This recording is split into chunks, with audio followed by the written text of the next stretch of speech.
এই বনে তো দেখছি প্রতিটা গাছে গাছেই পাখিদের বাড়ি আছে।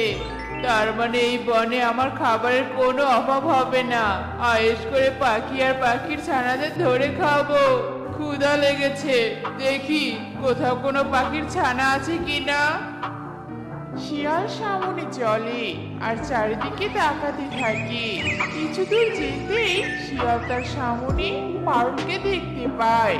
পারুল তখন নদীতে পানি খাচ্ছিল। ওই তো একটা পাখির ছানা পানি খাচ্ছে, যাই খেয়ে আমার পেটের জ্বালা নিবারণ করি। শিয়াল চুপি চুপি পিছন থেকে পারুলের উপর আক্রমণ করে। ছাড়ো ছাড়ো আমাকে। আমার ব্যথা করছে, আমি মায়ের কাছে যাব। আমাকে খেও না, দয়া করে আমাকে খেও না। শিয়াল কিছু না বলে পারুলকে খেয়ে ফেলে। দূর থেকে শালিক সবটা দেখে মনে মনে বলতে থাকে, আহারে পারুল বেচারি, দুষ্টু শিয়াল ছোট্ট মেয়েটাকেও ছাড়লো না। এই বনের শিয়ালের নজর পড়েছি। যাই যাই, বনের সবাইকে বলে দেই আর সতর্ক করে দেই। শালিক উড়তে থাকে। এদিকে শিয়াল একটা গাছের গোড়ায় শরীর এলিয়ে দিয়ে বলতে থাকে, আহা শান্তি, এখন একটু নিশ্চিন্তে ঘুমাবো, তারপর থাকার জন্য আস্তানা খুঁজতে বেরোবো। টনি বোন, বনে শিয়াল এসেছে। শিয়াল আমার সামনে পারুলকে গিলে খেয়েছে। তোর ডিম থেকে ছানারা বের হলে সাবধানে রাখিস বোন, আর তুইও সাবধানে থাকিস। হায় সৃষ্টিকর্তা, এরকম বিপদ দিলে আবার বনে। অন্যদিকে শিয়াল একটা পাহাড়ের গুহায় প্রবেশ করে আর ওখানে থাকতে শুরু করে। এভাবে কয়েকদিন কেটে যায়। একদিন শিয়াল নদীর পাড় দিয়ে হাঁটছিল। কাল রাত থেকে কিচ্ছু খায়নি, আর আজকে সারাদিনও কোনো পাখিকে খাওয়ার জন্য পেলাম না। মনে হয় আজকে আমাকে নদীর পানি খেয়ে থাকতে হবে। তখন শিয়ালের চোখ যায় সামনে খাবার খেতে থাকা যোগ্য কাকের দিকে। না না, আমাকে পানি খেয়ে আর থাকতে হবে না, আমার খাবার তো সামনে। এক্ষুনি এই কালো কাককে আমার পেটে দিয়ে অশান্ত পেটকে শান্ত করব। হা হা হা। এদিকে যোগ্য ফল খায় আর বলতে থাকে, মিষ্টি মিষ্টি ফল, এগুলো সব খেলে আমার শরীরে প্রচুর পুষ্টি হবে আর আমি অনেক শক্তিশালী হব। তখন বনের কেউ আর আমার সাথে লড়াইয়ে পারবে না। হা হা হা। বনের পাখিদের সাথে পরে লড়াই করিস, আগে আমার পেটে চল। তুই এখন আমার পেটে গিয়ে আমার নারী ভুঁড়ির সাথে লড়াই করবি। আয় আয়, কাছে আয়, দেরি করিস না। হা হা হা। কি কি কি কি কি বলছে এসব শিয়াল বাবা? আমাকে খাবি তুমি? না রে বাবা, এমনটা করো না, দয়া করো। যোগ্য পিছনে পেছাতে থাকে আর শিয়াল এগিয়ে যোগ্যর দিকে আসতে থাকে। আমার পেট ক্ষুধায় গরম হয়ে আছে, আর দেরি করিস না বলছি। তোমার পায়ে পড়ি, আমাকে ছেড়ে দাও, খেও না আমাকে শিয়াল মামা। আমার এত সুন্দর জীবনটা নষ্ট করো না। তুমি আমাকে যা করতে বলবে আমি তাই করব, তবু আমাকে ছেড়ে দাও। আমি যা করতে বলবো তুই তাই করবি? হ্যাঁ হ্যাঁ, তাই করব মামা। তবে বেশ, শোন, আজকের পর থেকে তুই আমাকে বনের পাখিদের ছানার সন্ধান দিবি আর আমি তাদের খাবো। আর আজ থেকে তুই আমার সাথে আমার আস্তানায় থাকবি, বুঝেছিস? শিয়াল বাবা, আমি তোমাকে পাখিদের ছানার সন্ধান দিব, কিন্তু তোমার সাথে থাকতে পারবো না। আমার অনেক ভয় করবে, তুমি যদি আমাকে খেয়ে ফেলো তখন। হ্যাঁ, আমি তোকে খাবো না, তবে কথা না শুনলে কঠোর শাস্তি দিব। এখন আমার ক্ষুধা লেগেছে, যা পাখির ছানার সন্ধান নিয়ে আয়। সন্ধান নিতে যাওয়া লাগবে না, আমি আজকে সকালে শুনেছি শালিকের মেয়ে হয়েছে। চলো শালিকের বাড়িতে যাই মামা। শিয়াল আর যজ্ঞ শালিকের বাড়ির দিকে চলতে থাকে। কিছুক্ষণ পর ওরা শালিকের বাড়ির সামনে আসে।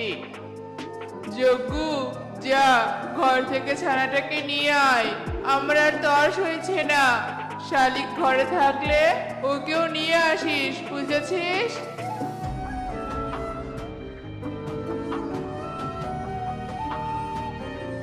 এই যে মামা, শালিক ঘরে নেই, এই ছানাটাকে খেয়ে নাও তো তুমি।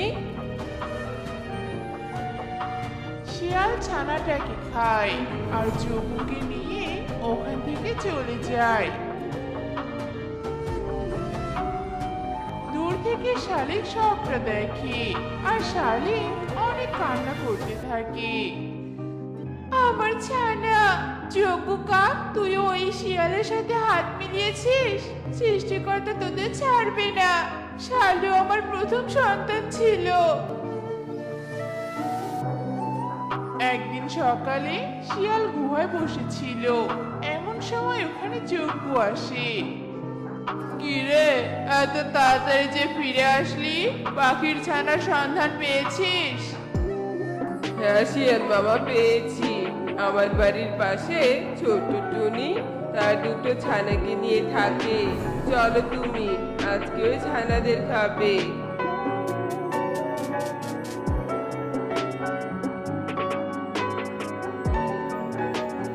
শিয়াল আর যজ্ঞ টুনির বাড়ির সামনে আসে।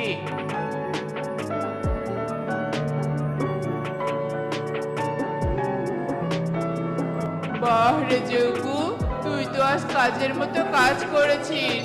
ছানা দুটো তো বেশ নাদুস নুদুস, আজ তো বেশ মজা করে খাবো এদের।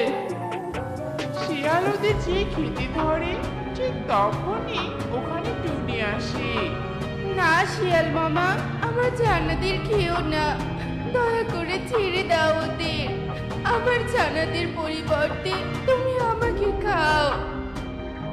আজ তুই জোর করে আমার পেটে ঢুকলেও বমি করে বের করে দিব, তবুও তোর ছানাদের খাবো, বুঝেছিস? শিয়ালের এমন আগ্রহ দেখে টুনি মনে মনে বলতে থাকে, এই শিয়ালের সাথে আমি শক্তিতে পেরে উঠবো না। আমাকে বুদ্ধি দিয়ে একে আটকাতেই হবে। এই টুনি, এই ছানাদের সামন থেকে সর বলছি। শিয়াল মামা, তুমি তো আমার ছানাদের খাবে, আমি আমার ছানাদের দেখতে পাবো না। শিয়াল মামা, আমার ছোট্ট একটা ইচ্ছে পূরণ করো। কি ইচ্ছে বল তাড়াতাড়ি। আসলে শিয়াল মামা, আমি তো সারাদিন বাইরে খাবার খুঁজতাম, তাই আমার ছানাদের ঠিক মতো সময় দিতে পারিনি। তুমি যদি আমার ছানাদের একটা দিন সময় দিতে, তাহলে আমি ছানাদের অনেক আদর যত্ন করতাম। শিয়াল মামা, তুমি কালকে বরং আমার ছানাদের খেও, দয়া করো। বেশ, তুই যখন এত করে বলছিস, তখন আমি কালকে এসে তোর ছানাদের খাবো। তবে পালানোর চেষ্টা করবি না, আমার ক্ষমতার হাত কত দূর তা তো তুই ঠিক মতোই জানিস। যজ্ঞ আর শিয়াল ওখান থেকে চলে যায়, আর টুনি যেন হাঁপ ছেড়ে বাঁচে। প্রথম বুদ্ধিতে তো বেঁচে গেলাম। ওই শিয়াল আর যজ্ঞকে শাস্তি না দিয়ে আমি এখান থেকে পালাবো না। শিয়াল, যজ্ঞ, কালকে তোদের শেষ দিন। ছানারা, তোরা ঘরে যা, আমি বনের সবাইকে বলে আসছি। ছানারা ঘরে প্রবেশ করে। টুনি উড়ে বনের পাখিদের কাছে যায়।